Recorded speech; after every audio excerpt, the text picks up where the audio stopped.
Hello, today we will be discussing the Harlem Renaissance and how it came to be, and we will be discussing some aspects of it. What prompted the movement that was the Harlem Renaissance? The Harlem Renaissance took place in Harlem, New York, and was part of the aftermath of what historians would call the Great Migration. The Great Migration took place from 1915 to 1970 and vastly changed the urban centers of America in what would be a very significant turning point in history. During the First World War, a need developed for fast, cheap labor. Thus, a selection of black laborers were carefully scouted, and over the course of the Great Migration, over 6 million black Southerners left the South and came north in pursuit of the American dream and happiness. Some came straight from the field with the King James Bible and old 12-string guitars. This is a quote from The Warmth of Other Suns. Whatever their each individual circumstances happened to be in the South, they just left.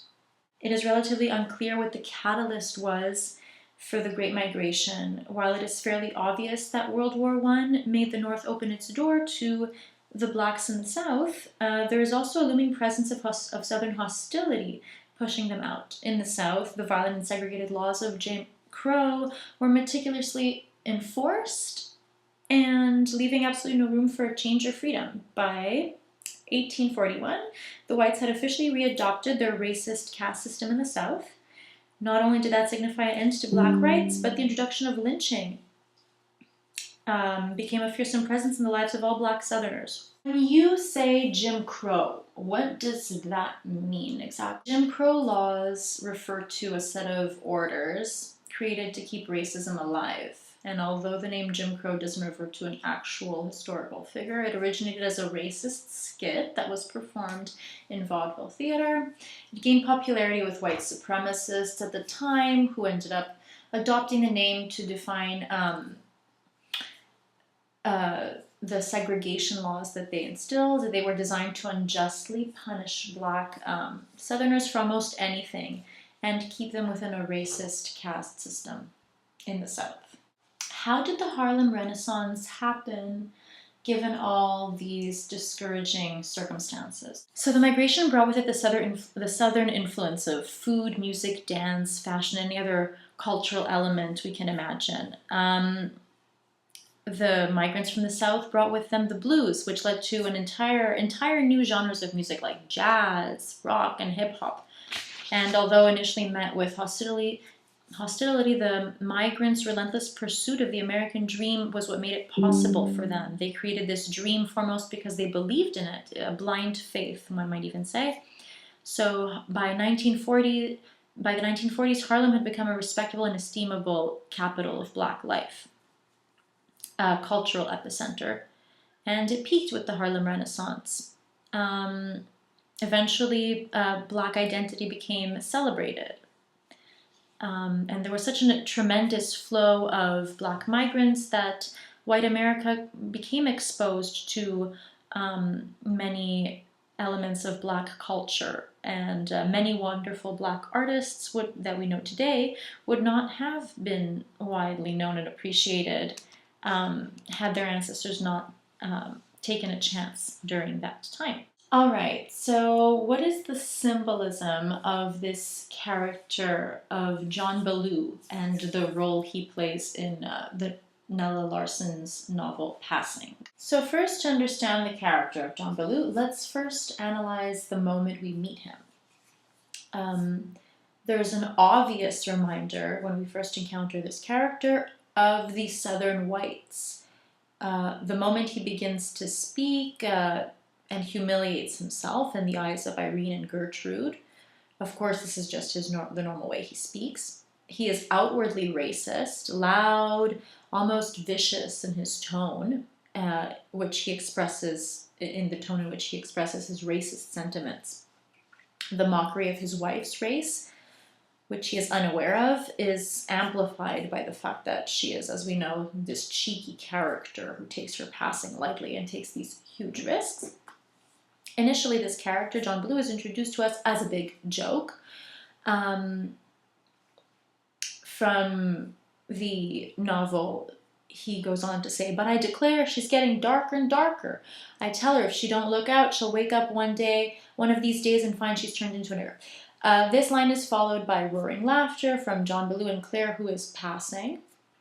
His hysterical persona is reminiscent of the outrageous jumping Jim Crow skit that made so many whites laugh at the time, in the sense that they are both so ridiculous and racist.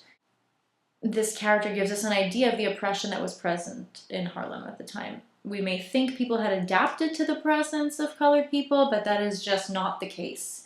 There are layers to this caste system, it's complex, and the character of John Ballou is a paradigm that explains why racism is happening in big cities, and why it is so hard for Black people to have an identity.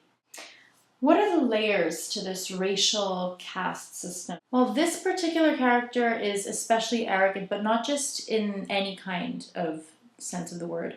There's obviously a very embedded arrogance we see right off the bat that is present here. It's clear just from the tone and approach he takes toward race that this level of racism is deeply rooted in him.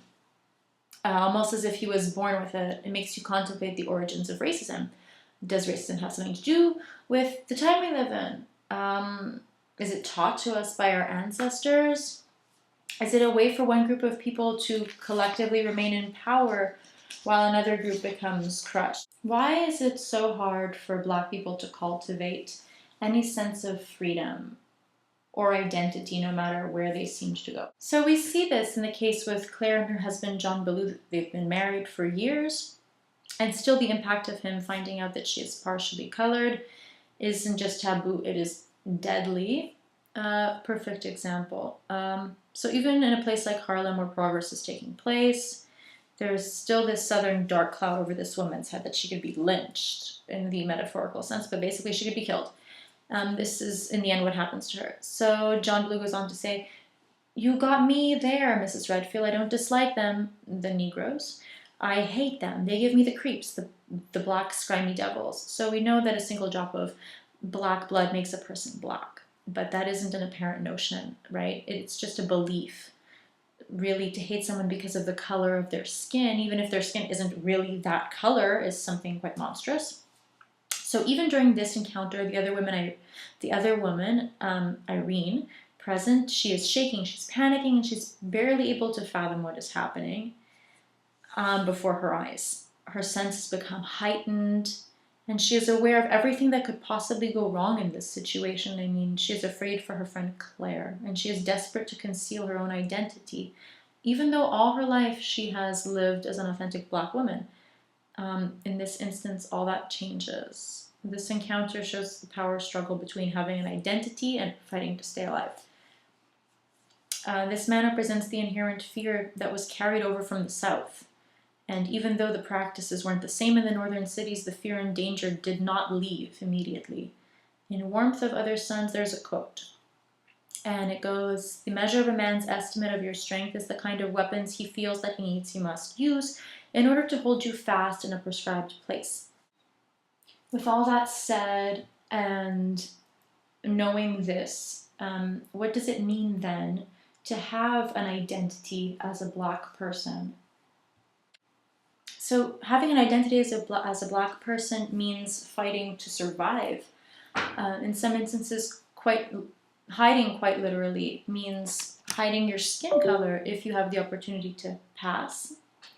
In the South, if you manage to stay alive, that alone was an accomplishment. So that's another completely different life.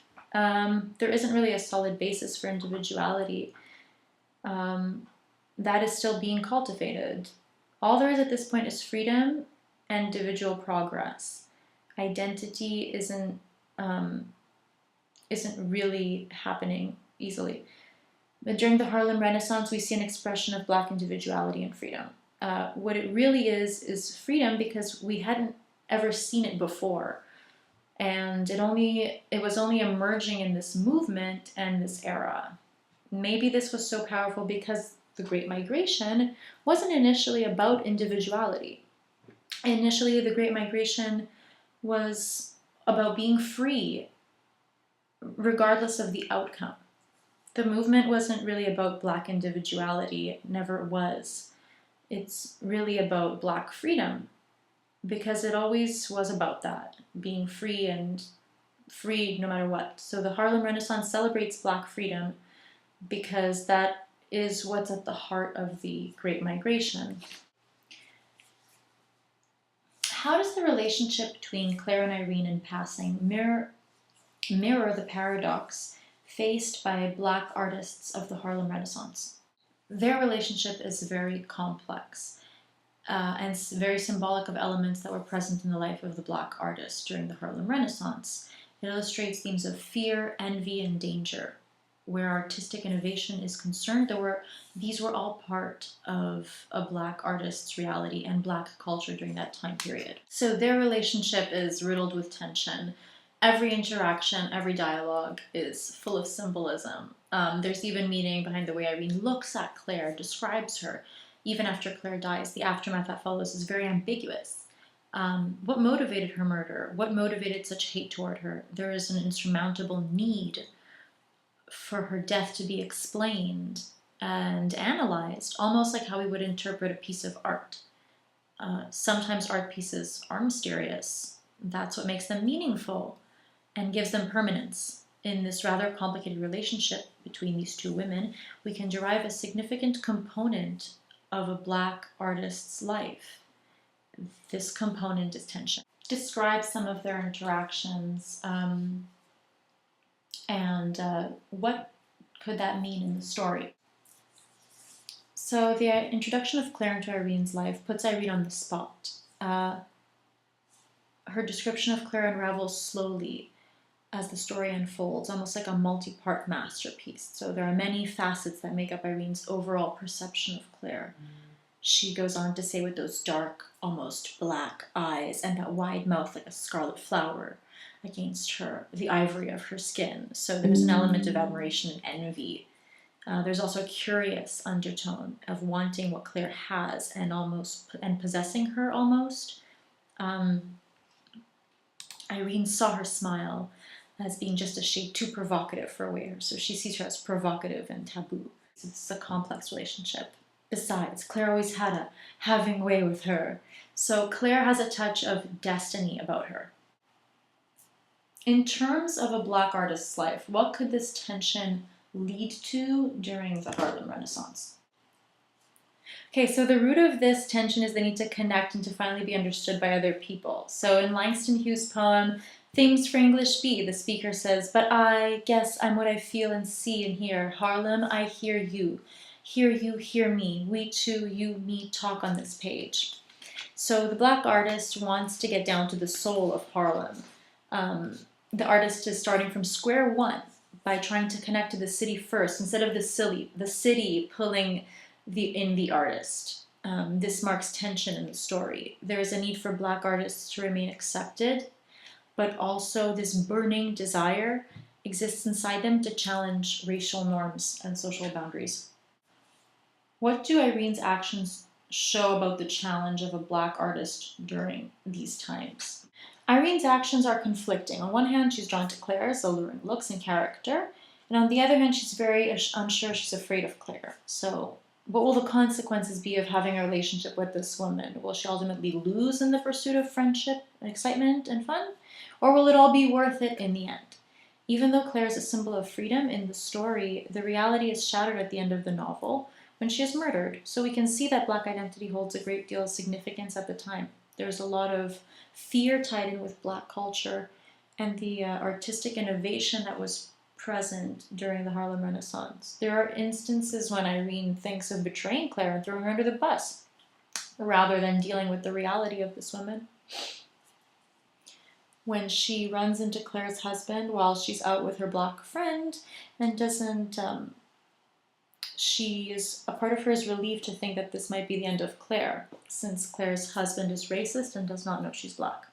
So we see that within a Black artist's life, there may lie a very fragile risk to pursue one's own endeavors or hide from change. There's also the side of Irene that is excited by Claire and all that Claire represents. The possibility of more, of getting what you want.